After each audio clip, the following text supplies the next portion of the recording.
की मेरे YouTube channel Hindi Gujarati Bible study में आपका स्वागत है। मैं स्टैनली मैकवान एक बार फिर से आपके पास आया हूं और आज एक वचन परमेश्वर की आत्मा से मैं आपको बताना चाहता हूं। और परमेश्वर का वचन है मत्ती और उसका 5वां अध्याय उसका 13 वचन। तुम पृथ्वी के नमक हो, परंतु यदि नमक का स्वाद बिगड़ जाए तो वह फिर किस वस्तु से नमकीन किया जाएगा? फिर वह किसी काम का नहीं, केवल इसके कि बाहर फेंका जाए और मनुष्य के पैरों तले रौंदा जाए। यहाँ पर लिखा है कि तुम पृथ्वी के नमक हो। इसका मतलब परमेश्वर हमें ये कह रहे कि हम पृथ्वी के नमक है। लेकिन वो तो प्रभु ने बोल दिया कि हम पृथ्वी के नमक है, लेकिन क्या हम सही में पृथ्वी के नमक है क्या? हमें अपने आप को आज जांचना है, अपने आप को आज हमें परखना है कि सही में मैं इस पृथ्वी का नमक हूँ कि नहीं। सबसे पहले नमक की एक बात हम देखेंगे जो सबसे पहली है, उसकी बनावट। नमक को कैसे बनाया जाता है? तो नमक जो है वो पाया जाता है समुद्र में, और समुद्र में से पानी भर भर कर किसी एक जगह पर उसको जमा करते हैं। जब उसको जमा करते हैं उसके बाद ऐसा होता है कि वो पानी भाप बनकर उड़ जाता है, और जब पानी भाप बनकर उड़ जाता है तो जो नमक है वो फिर जमीन के ऊपर दिखाई देता है। तो समुद्र का पानी वो पाप दर्शाता है, और पाप जब जीवन से उड़ जाता है, निकल जाता है, चला जाता है, तब नमक जो है वो नजर आता है। तो इस तरह से ये नमक बनता है। तो परमेश्वर ऐसा कहते हैं कि तुम पृथ्वी के नमक हो, मतलब हम पृथ्वी के नमक है। तो हम कब नमक है? कि हमारे जीवन से सारे पाप जो है वो उड़ जाने चाहिए, हमारे जीवन से निकल जाने चाहिए। दूसरी बात ये है कि वो जो नमक है वो तो मिट्टी के साथ मिला हुआ है, क्योंकि मिट्टी के ऊपर पानी डाला था, पानी तो चला गया, लेकिन अभी नमक जो है वो मिट्टी के साथ है। उसके बाद क्या करते वो लोग, मशीन से जो मिट्टी है उस मिट्टी को संप्रति से निकाल देते हैं, तब एक सफ़ेद कलर का इस्तेमाल करने के योग्य एक नमक जो है वो नमक वो बनता है। ये पुराने नियम में परमेश्वर ने एक मिलाप वाला तंबू बनाने को बोला था। फिर उसके बाद सुलेमान राजा ने परमेश्वर का भवन बनाया। जो मिलाप वाला तंबू था और परमेश्वर का भवन, उसमें कोई अंतर नहीं है, दोनों समझो एक ही बात है, एक ही बात को दर्शाता है। बनावट उसकी अलग से है, लेकिन जिस तरफ से मिलाप वाले तंबू में बाहर आंगन, फिर पवित्र स्थान, फिर अति पवित्र स्थान मतलब परम पवित्र स्थान, उसी तरह से मंदिर में भी ऐसे ही बनाया जाता था। तो जो आंगन होता था वहाँ आंगन पर एक बड़ा टैंक, मतलब उसको समुद्र कहते थे, वो बनाया जाता था। अभी देखो वो कैसे बनाया, उसमें बहुत सारा पानी होता था, और याजक जो होता था वो अपने जैसे कपड़े पहन कर आता था, अपने जैसे मतलब कि आम कपड़े, याजक वाले नहीं। फिर याजक पहले जो थे वो पहले उसमें नहाते थे, उस टैंक में। नहाने के बाद वो याजक वाला कपड़ा पहनते थे। तो नहाना जो है वो बपतिस्मा दर्शाता है, और फिर वो पवित्र स्थान में जाते थे। वहाँ से उनको परम पवित्र स्थान में जाने के लिए वहाँ पर बीच में एक छोटा सा टब रखा जाता था, और उसमें भी पानी होता था, और वहाँ पर उनको पैर धोना पड़ता था, क्योंकि अभी नहा कर आए तो उनको वहाँ पर पैर धोने की जरूरत पड़ती थी, क्योंकि पैर के तलवे में मिट्टी जो है वो मिट्टी लग जाती थी, इसलिए उस मिट्टी को भी हटाना जरूरी था। तो हम कब नमक है? तो नमक तब है जब पाप यानी पानी वो सारा हमारे जीवन से चला जाता है। और दूसरी बात, अभी जो पैर भी बिगड़ रहे वो पैरों से मिट्टी जो है वो भी जब साफ हो जाती है, तब हम नमक जो है और नमक हम बनते हैं। तो जब हम बपतिस्मा लेते हैं तब हमारे सारे पाप जो है वो परमेश्वर साफ करते थे। क्योंकि लोगों ने पतरस को पूछा कि पतरस हम क्या करें, जब 50वें दिन पहली बार पवित्र आत्मा सभी लोगों के ऊपर उतारे गए थे, उस दिन की मैं बात कर रहा हूँ। तो प्रेरितों के काम उसका 2 अध्याय और 38 वचन में ऐसा लिखा है कि पतरस ने ऐसा कहा जब लोगों ने उसको पूछा कि पतरस अब हम क्या करें, तो पतरस ने बोला मन फिराओ और अपने अपने पापों की क्षमा के लिए बपतिस्मा लो, ताकि तुम्हारे पाप मिटाए जाए और तुम्हें पवित्र आत्मा का दान मिले। तो बपतिस्मा इसलिए लिया जाता है कि पापों की क्षमा। तो जो मिलाप वाले तंबू के बाहर या परमेश्वर के भवन के बाहर जो लगाया जाता था, एक टैंक लगाई जाती थी, वो कुछ और नहीं तो समझो कि वही एक बपतिस्मा दर्शाता है। वहाँ याजक नहाते थे और नहाकर वो अंदर जाते थे। फिर बाइबल में ऐसा लिखा है, हम पढ़ते हैं पहला यूहन्ना और उसका पहला ही अध्याय, पहला यूहन्ना और उसका पहला अध्याय, और वहाँ पर हम बाइबल में पढ़ते हैं उसका 7वां वचन, यदि जैसे वह ज्योति में है, मतलब जैसे परमेश्वर ज्योति में है, वैसे ही हम भी ज्योति में चले तो एक दूसरे से सहभागिता रखते और उसके पुत्र यीशु का लहू हमें सारे पापों से शुद्ध करता है। तो यहाँ पर जो परमेश्वर का वचन वो ये कहना चाहता है कि जब हम बपतिस्मा लेते हैं तो बपतिस्मा का पानी जो है वो हमारे लिए प्रभु यीशु के लहू का काम करता है और हम शुद्ध हो जाते, हम सारे पापों से आज़ाद हो जाते। अगर ये सारी बातें अगर आपको डिटेल में जाननी है तो नीचे मैं लिंक में बपतिस्मा, जो सच्चा बपतिस्मा बाइबल का क्या है, उसकी लिंक, वो बाइबल स्टडी की लिंक मैं नीचे रख रहा हूँ, तो आप उसमें जाकर ये बपतिस्मा के बारे में डिटेल में सीख सकते हो। लेकिन यहाँ पर मेरा सब्जेक्ट नमक है, इसलिए मैं बपतिस्मा के बारे में डिटेल में नहीं जा रहा। तो वहाँ पर जो यहाँ पर जो लिखा है कि प्रभु यीशु का लहू हमें सारे पापों से शुद्ध करता है, तो ये बपतिस्मा के जरिए प्रभु यीशु का लहू हमें सारे पापों से शुद्ध करता है। वो बाइबल स्टडी में आपको समझने को मिल जाएगा। अभी देखो, बपतिस्मा से हम शुद्ध तो हो गए, लेकिन उसके बाद 8वें वचन में लिखा है, यदि हम कहे कि हम में कुछ भी पाप नहीं तो अपने आप को धोखा देते हैं और हम में सत्य नहीं। बोले बपतिस्मा लेने के बाद भी अगर हम ऐसा कहें कि हमारे अंदर पाप नहीं, तो बोले हमारे अंदर सच्चाई नहीं है, हमारे अंदर सत्य नहीं है। और ऐसा लिखा है कि हम अपने आप को धोखा देते हैं, मतलब बपतिस्मा के बाद भी अनजाने में हमसे पाप हो जाते। फिर उसके बारे में लिखा है आगे 9वें वचन में, यदि हम अपने पापों को मान ले तो वो हमारे पापों को क्षमा करने और हमें सब अधर्म से शुद्ध करने के विश्वास योग्य और धर्मी है। अगर हम हमारे पापों को मान ले तो बाइबल में ऐसा लिखा है कि प्रभु यीशु वो विश्वास योग्य है और हमारे पापों को वो क्षमा करते।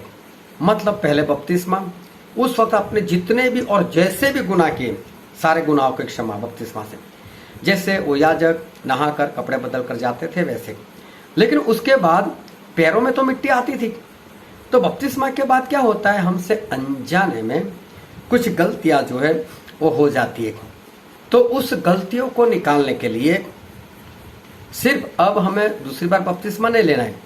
उस गलतियों को निकालने के लिए हमें क्या करना है, परमेश्वर से सिर्फ कहना है, मानना है, अपनी गलतियों को मानना है। परमेश्वर मैंने गलती की, आप मेरे अंदर से जो पाप है वो निकाल दो और मुझे क्षमा करो, बस इतना हमें बोलना है। तो दूसरी बार हमें जो अनजाने में हमने पाप किए वो पापों से हमें क्षमा मिल जाती है। यूहन्ना 13 और उसका 10 वचन,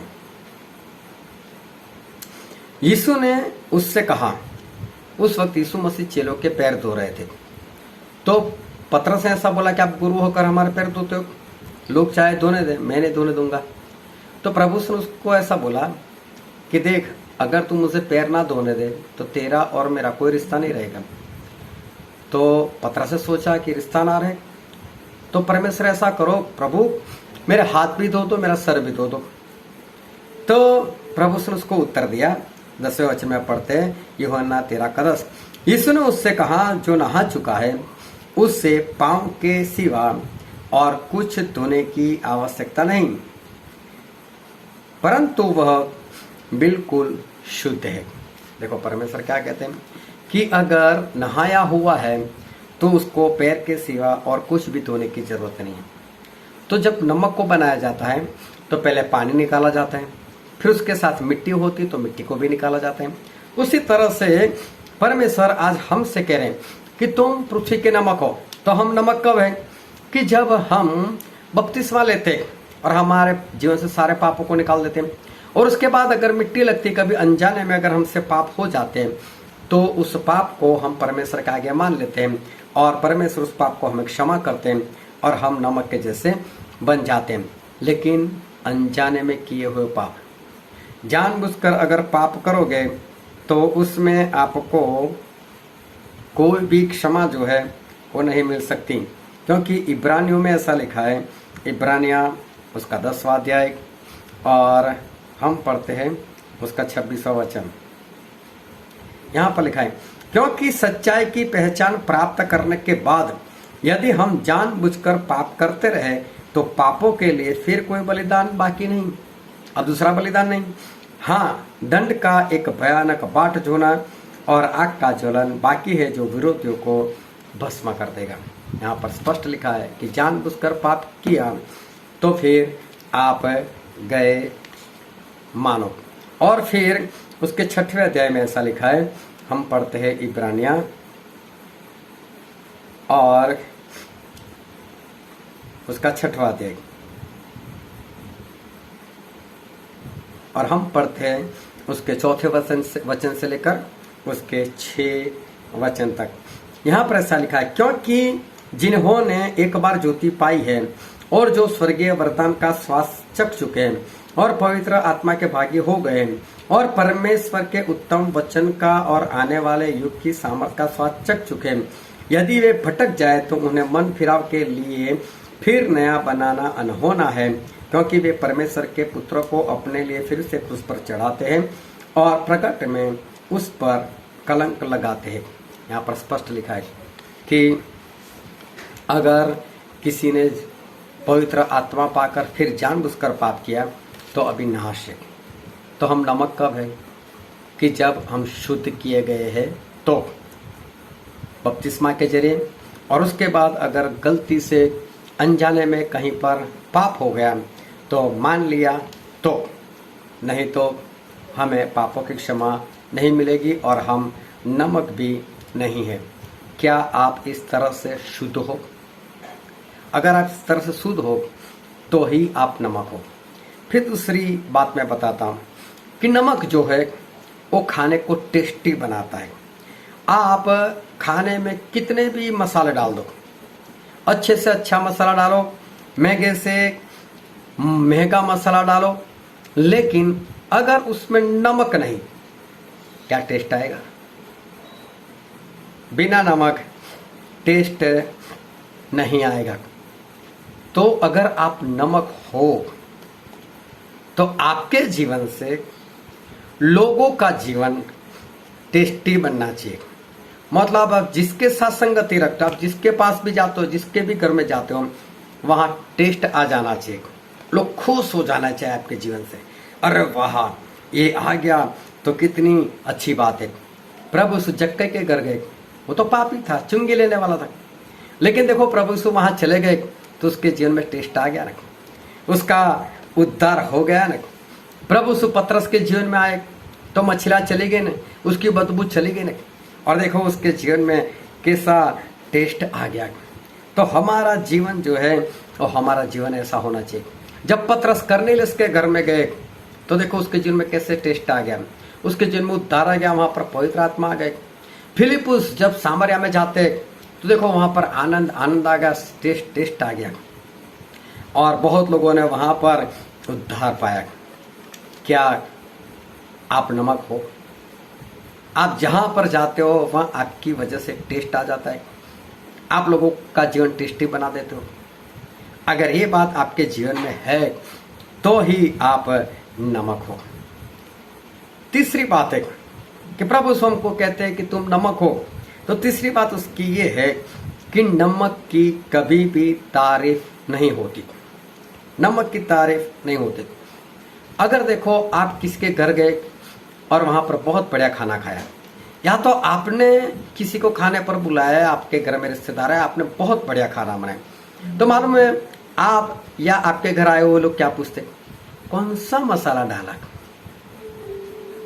कौन सा मसाला डाला। ये कभी नहीं पूछते नमक कौन सा डाला। नमक की बात ही नहीं आती, नमक की तारीफ ही नहीं होती, लेकिन पूछते हैं कि कौन सा मसाला डाला और कितना डाला। जबकि टेस्टी किससे बनता है, टेस्टी नमक से बनता है। लेकिन नमक की कभी तारीफ नहीं होती। और मसाला हो सकता है आप एक बार मिर्ची न डालो चल जाएगी, लाल मिर्ची डालो, हरी मत डालो तो भी चल जाएगा, हरी डालो और लाल ना डालो तो भी चल जाएगा, हो सकता है दोनों ना डालो तो भी चल जाएगा, हो सकता है आप दालचीनी ना डालो चल जाएगा। कोई भी मसाला है उसमें से कोई आप छोड़ दो तो चल जाएगा, लेकिन नमक के बिना वो चलता नहीं।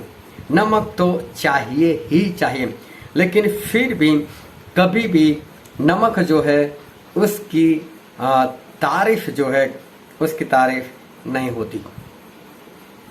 आपने अच्छा काम किया, आपके जीवन से लोगों के जीवन में टेस्ट आ गया, आप शुद्ध भी हो गए, लेकिन जब आपकी तारीफ नहीं होती, क्या आपका मुंह फूल जाता है, क्या आपका स्वभाव बदल जाता है,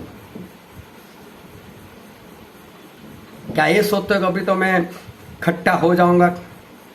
दूसरे के जीवन में आपके जीवन से खुशी आई, दूसरे के जीवन में आपके जीवन से आनंद आया, उसका जीवन टेस्टी बना, लेकिन फिर भी आपकी तारीफ नहीं होती। लेकिन और लोगों की आपके सामने तारीफ होगी जिन्होंने आपके समान काम नहीं किया, तो क्या गुस्सा आ जाता है,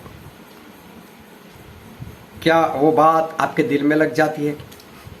अगर ऐसा है तो समझ लेना आप नमक नहीं हो।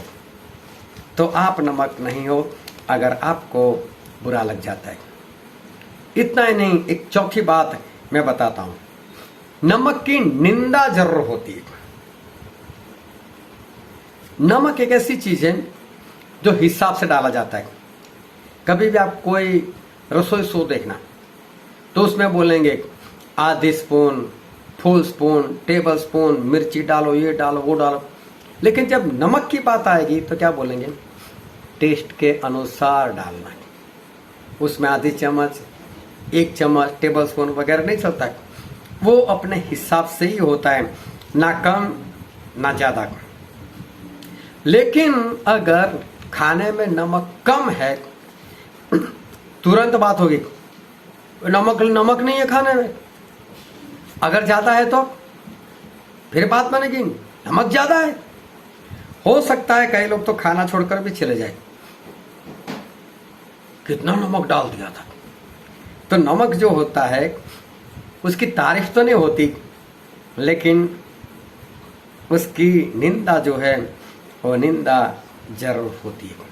अगर आप नमक हो सकता है किसी के घर में, किसी के जीवन में आपका रोल कम या ज्यादा रहा हो, और जिस तरह से उन लोगों ने चाहा उस तरह से आप काम नहीं कर पाए, या तो किया पर उन लोगों को दिखा नहीं, उनकी निगाहें वहां तक नहीं पहुंची, तो आपकी निंदा हो जाएगी। बोलेंगे सही से काम नहीं आया, मैंने जैसा बोला था वैसा इससे नहीं किया। लेकिन क्या नमक कभी गुस्सा करता है? नहीं, आपको सेट होना है। अगर आप सेट नहीं हो सकते निंदा के बाद, निंदा होने के बाद कभी नमक ऐसा बोलता है अब तो मैं आऊँगा ही नहीं, एक बार कम क्या हो गया मेरी निंदा करते हो, एक बार ज़्यादा क्या हो गया मेरी निंदा करते हो, अब तो मैं तुम्हारे घर में आऊँगा ही नहीं, ऐसा बोलता है। वो सेट हो जाता है, कोई बात नहीं। अगर आपकी निंदा के बाद अगर आप सेट नहीं हो सकते तो समझ लो आप नमक नहीं हो। नमक की एक पांचवी बात है, खाने में मिर्ची दिखती है, मसाला दिखता है, लेकिन नमक कभी नहीं दिखता। देखो मिर्ची डालोगे ना तो सब्जी कैसी दिखेगी, लाल लाल दिखेगी। जैसे याकूब ने सब्जी बनाई थी और उसका भाई ऐसा ने देखा क्या लाल सब्जी है, और दिखने से कैसा लगा, टेस्टी होगा, है ना। लेकिन नमक जो है वो देखने से तो कभी दिखाई नहीं देता। देखने से नमक जो है वो कभी नहीं दिखाई देता, जबकि टेस्टी वही बनाता है। अगर आप नमक हो तो किसी के जीवन में आपने ही काम किया, अपने रिश्तेदारों में आपने ही काम किया, किसी के जीवन में समस्या थी आपने ही काम किया, लेकिन काम में दिखाई नहीं दिए, और लोगों ने भी मिलकर काम किया। किसी के घर में कोई समस्या थी, आप 4-5 लोग इकट्ठा हो गए, उसकी समस्या को निकाल दिया, उसमें सबसे ज्यादा रोल आपका रहा, लेकिन आप नहीं दिखोगे। आपका काम जो है वो है, फिर भी बाहर से नहीं दिखाई देता। जिस तरह चर्च में देखो एक पास्टर दिखता है जो प्रचार करता है, क्वायर वाले दिखते हैं जो आराधना करवाते हैं, गवाही देने वाले दिखते हैं, लेकिन कभी आपने देखा झाड़ू पोछा किसने लगाया, है ना। लेकिन उनका तो सबसे पहले रोल है। अगर झाड़ू पोछा नहीं लगा तो चर्च में लोग आते कैसे, बैठते कैसे? तो ये सबसे बड़ी बात है। तो आपकी सेवा, आपका काम ऐसा है कि है तो बहुत ही बढ़िया, लेकिन दिखता नहीं।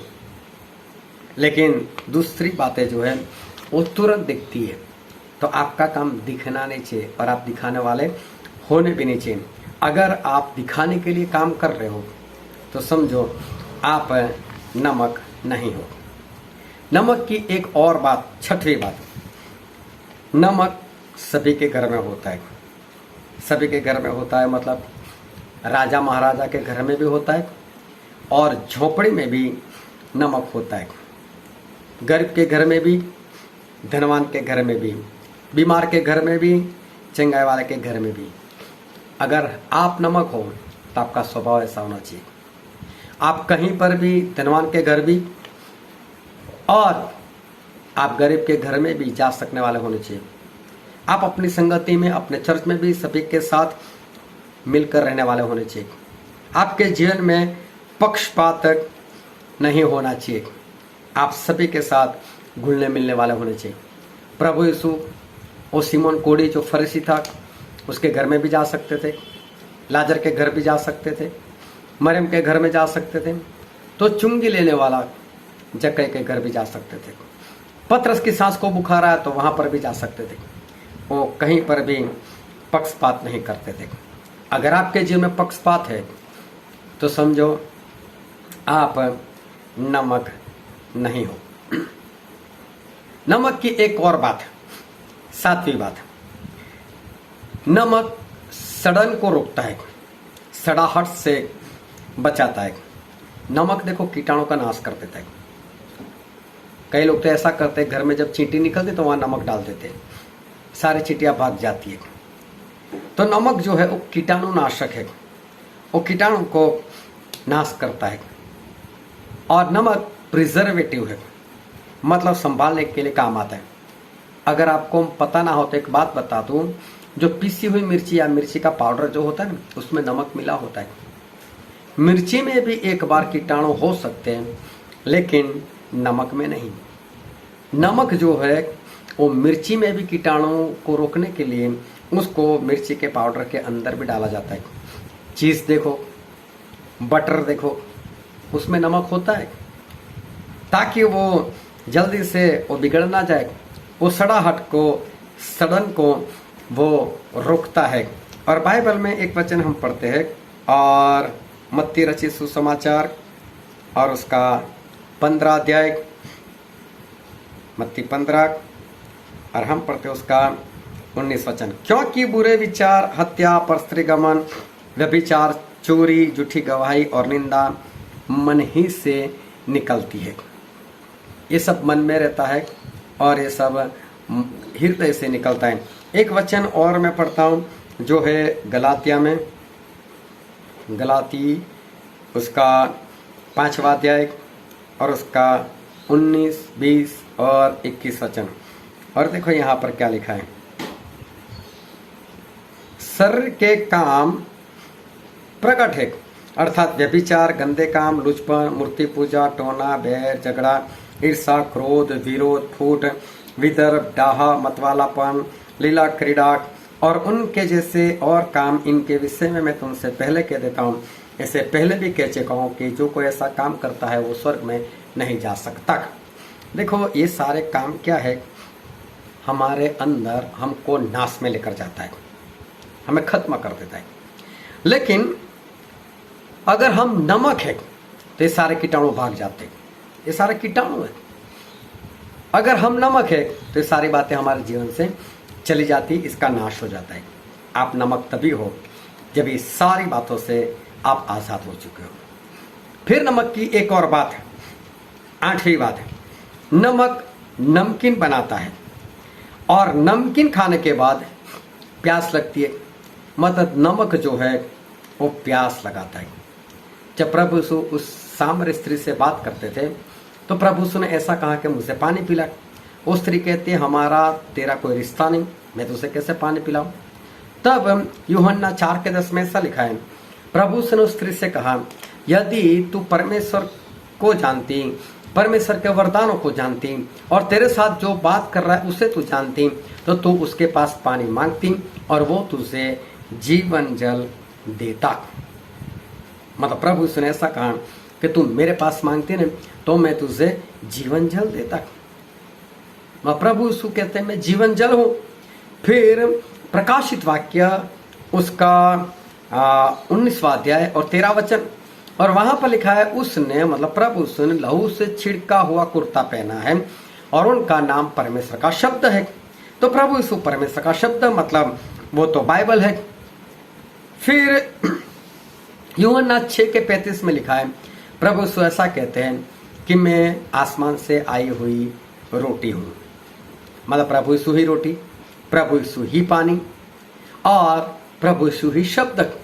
तो प्रभु यीशु वो पानी है, प्रभु यीशु वो शब्द है जो बाइबल है, और प्रभु यीशु रोटी है और उसको खाना है। तो अगर हम नमक है तो नमक जो है वो पानी की प्यास लगाता है। मतलब पानी मतलब प्रभु यीशु, मतलब वचन।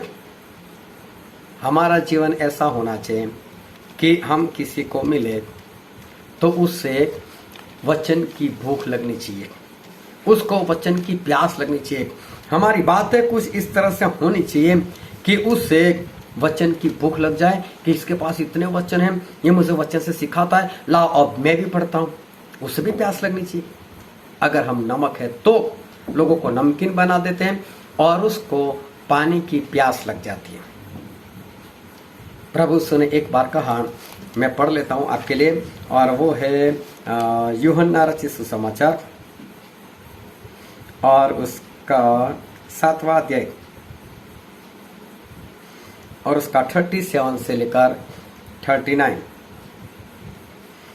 और देखो यहां पर ऐसा लिखा है, पर्व के अंतिम दिन जो मुख्य दिन है, यीशु खड़ा हुआ और पुकार कर कहा, यदि कोई प्यासा हो तो मेरे पास आए और पिए। जो मुझ पर विश्वास करेगा, जैसे पवित्र शास्त्र में लिखा है, उसके हृदय में से जीवन के जल की नदियां बह निकलेगी। उसने यह वचन पवित्र आत्मा के विषय में कहा, जिसे उस पर विश्वास करने वालों पर मिलने पर थे, क्योंकि आत्मा अब तक उतरा नहीं था, क्योंकि यीशु अब तक अपनी महिमा को न पहुंचा था। ये पवित्र आत्मा की बात थी, जो कोई प्यासा हो वो मेरे पास आए। तो पानी का मतलब एक वचन है और पानी का दूसरा मतलब है पवित्र आत्मा। अगर आप नमक हो तो आप जिसके भी साथ संगति करो, जिसके भी पास मिलने जाओ, उसके जीवन में पानी की प्यास लगनी चाहिए। मतलब पवित्र आत्मा और वचन के लिए उसे भूख और प्यास लगनी चाहिए। अब मैं भी बाइबल पढ़ूं, अब मैं भी पवित्र आत्मा को पाऊं। अगर आप नमक है तो आपका जीवन ऐसा होना चाहिए, आपकी उपस्थिति से लोगों को वचन और पवित्र आत्मा की प्यास वो लगनी चाहिए। अगर ऐसा नहीं होता तो आप नमक नहीं हो। नमक की एक और बात जो है 9वीं बात, और 9वीं बात यह है कि नमक सफ़ेद कलर का आता है, और बाइबल में सफ़ेद कलर वो पवित्रता को दर्शाता है। प्रकाशित वाक्य उसका 7वां अध्याय और उसके 9वें वचन में ऐसा लिखा है कि फिर मैंने एक बड़ी भीड़ देखी। ये वो भीड़ थी जो स्वर्ग में पहुंच चुकी थी। उन सभी ने श्वेत वस्त्र, मतलब सफ़ेद वस्त्र पहने हुए थे। देखो, स्वर्ग में पहुंचने वाले ने सफ़ेद वस्त्र पहने थे। वो पवित्रता दर्शाता है, पवित्र लोग ही स्वर्ग में जाएंगे। फिर प्रकाशित वाक्य 19 के 8 में लिखा है कि प्रभु यीशु ने उनको, मतलब मंडली को, सफ़ेद वस्त्र पहनने दिया है, और वो तो धर्म के काम है, मतलब हमारी आज्ञाकारी है। तो सफ़ेद वस्त्र जो है वो तो पवित्रता वो दर्शाता है। और पहला पत्रस उसका 1 अध्याय और 15 और 16 वचन में ऐसा लिखा है, प्रभु यीशु ऐसा कहते हैं कि मैं पवित्र हूँ, इसलिए तुम भी अपने सारे चाल चलन में पवित्र बनो। हालेलुया। तो हमें पवित्र बनना है, हमें पवित्र रहना है। अगर आप पवित्र नहीं हो तो आप नमक नहीं हो। नमक सफ़ेद होता है जो पवित्रता दर्शाता है, और अगर आप नमक हो तो हमें पापों से दूर रहना है और पवित्र बनना है। नमक की एक और बात, 10वीं बात, नमक सबसे सस्ता है। अगर आप नमक हो, आप सबसे सस्ते होने चाहिए। आजकल मैं देख रहा हूँ बड़े बड़े सेवक, उनकी मीटिंग लेने के लिए, लगाने के लिए आपको फीस देनी पड़ती है। कई जगह पर पास्टर लोग आते हैं और फीस रखी जाती है। सस्ते नहीं है, सस्ते नहीं तो नमक नहीं। मैं तो बोलता हूँ जहाँ पर फीस लगती है ना, ऐसे पास्टर के पास जाओ ही नहीं, उससे सुनो ही नहीं। पवित्र आत्मा कौन से पैसे लेने वालों के मुंह के जरिए बोलते हैं? वो तो अपने ज्ञान से बोलते, उससे कोई फायदा नहीं होने वाला, आपका उद्धार नहीं होने वाला है। ऐसों के पास जाओ ही नहीं। लेकिन नमक जो है वो तो सबसे सस्ता है। प्रभु यीशु देखो सभी के घर जाते थे, जक्कई के घर भी चले जाते थे, मरियम जो कि बहुत पापी थी उसके घर भी चले जाते थे, सीमोन वो तो कोढ़ी था फिर भी उनके घर चले गए। प्रभु यीशु के चेले देखो सभी के घर घर जाते थे और वहां पर जाकर प्रभु भोज लेते थे। अगर आप सस्ते नहीं, सभी के पास आसानी से जा नहीं सकते, सभी के साथ घुल मिलकर बात नहीं कर सकते, आपको कहीं पर घमंड है, तो समझ लेना आप नमक नहीं हो। और नमक की एक और बात, और मेरी ओर से ये आखिरी बात जितना मैं जानता हूँ, और 11 नंबर की बात है, नमक जीवन में ना हो तो जहर बन जाता है। अगर बच्चा पैदा हो तभी से उसको नमक ना दिया जाए तो वो इंसान जहरीला बन जाता है। नमक अगर है नहीं तो इंसान जहरीला बन जाता है। मरकुस 9 और 50 प्रभु यीशु ऐसा कहते हैं, अपने में नमक रखो। हमने मत्ती 5 का 13 पढ़ा, वहां लिखा तुम जगत के नमक हो। लेकिन अब यहां पर प्रभु से ऐसा कहते हैं, अपने में नमक रखो, मतलब जहर मत रखो। नमक होगा तो जहर नहीं होगा। फिर लूका 14 और 34 और 35 में यही बात लिखी है। प्रभु से वहां भी कहते हैं अपने में नमक रखो, मतलब कि जहर मत रखो। अगर आप नमक हो तो आपके मुंह से जहरीली बातें नहीं निकलेगी, आपके मुंह से ऐसी बात नहीं निकलेगी जिससे किसी को दिल में चोट लगे। आपके मुंह से अच्छी बातें निकलेगी। हाँ, वचन से डांटो वो अलग बात है। जिस तरह से प्रभु यीशु अपने चेलों को बताते थे कि हेरोद से सावचेत रहना, ये फरीसी लोगों से सावचेत रखना, ये लोग ऐसे हैं वैसे, वो अलग से बात है। लेकिन जब बोलना है तब हमारे जीवन से लड़ाई झगड़े, गाली, विरोध, क्रोध, फूट, ये सब नहीं होना चाहिए। अगर नमक है तो जहर नहीं है। अगर आपके मुंह से ऐसी बातें निकलती है जो सामने वाला सुनना पसंद नहीं करते, मतलब गाली है, गलोच है, क्रोध है, तो समझ लो आप नमक नहीं हो। तो प्रभु से ऐसा कहते हैं, तुम पृथ्वी के नमक हो। 11 बातें हमारे जीवन में होनी चाहिए। अगर ये 11 बातें हमारे जीवन में नहीं है तो इतना सोच लेना कि नाश में जाना अवश्य है। हम नमक नहीं रहेंगे, और नमक नहीं होगा तो जहर भर जाएगा। लेकिन प्रभु विश्वास से हमसे कह रहे हैं, तुम पृथ्वी के नमक हो, तो हम पृथ्वी के नमक बन जाए। आप बन जाओ। परमेश्वर आपको आशीष दे। आमीन।